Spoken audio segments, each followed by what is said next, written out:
Теңдеу көмегімен математика, физика, механика, экономика және басқа да салалар бойынша қойылған есептерді шешуге болады. Есепті шешу үшін алгоритм бойынша теңдеуді дұрыс құру керек.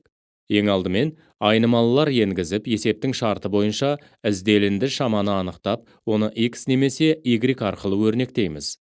Ізделінді шаманы табу үшін қажет айнымалыларды енгіземіз. Есептің шартында берілген айнымалылар мен ізделінді айнымалылар көмегімен теңдеу құрастырамыз. Құрастырған теңдеуді шешеміз. Алынған жауапты есеп шарты бойынша тексереміз. Соңғы кезең жауабын жазамыз. Мысалы, атасы мен Әрсеннің жастарының қосындысы 78-ге тең.